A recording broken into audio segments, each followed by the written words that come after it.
Ayun mga idol, mga kabang Zamoro, follow up ko lang po doon sa video ko. Medyo nabitin yung video ko eh.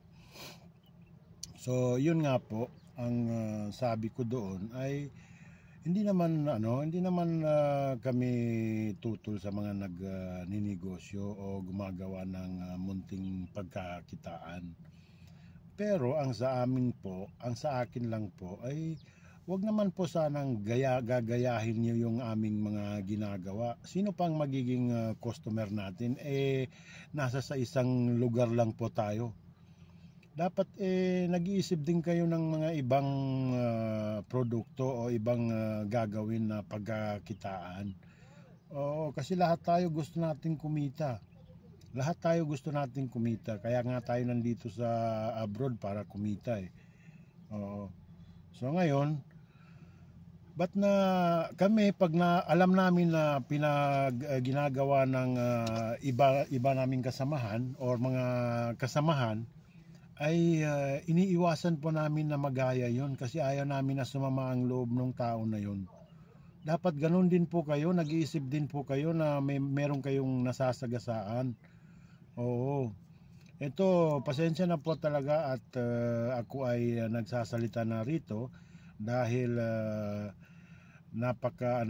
hindi na po maganda yung mga ginagawa or nangyayari po sa atin dito. Oo. Imbes na magtutulungan tayo, ang ginagawa po natin ay nakikipagkompetisya po tayo, nakikipagcompete po tayo sa ating mga kasamahan. Yun na nga yung siya na nga, kami na po yung naunang gumagawa ng ganyan tapos gagayahin nyo.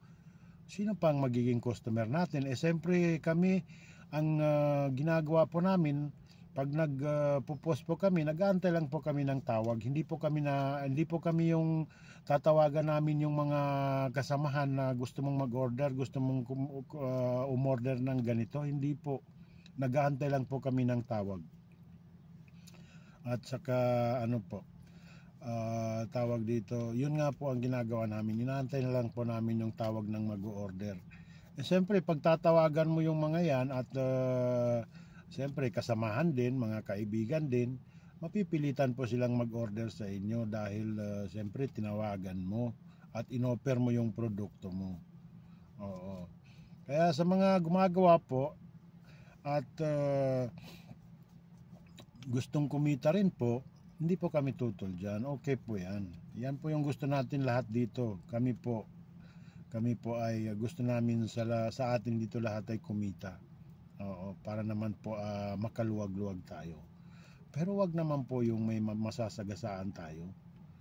Mag-isip naman tayo.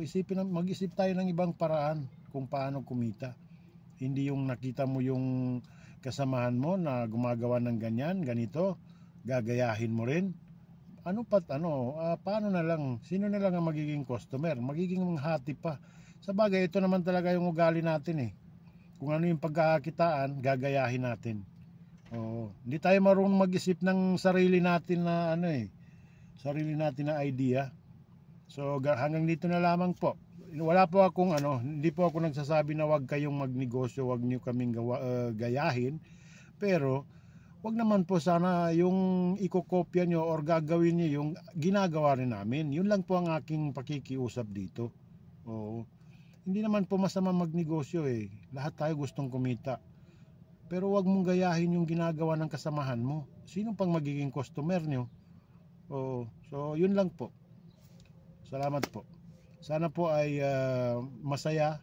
Sana po ay masaya kayo sa inyong ginagawa. Yun lang po ang akin dito. At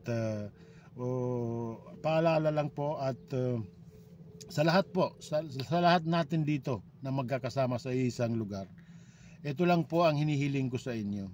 Huwag ninyong pairalin yung pera. Huwag ninyong palakihin yung pera.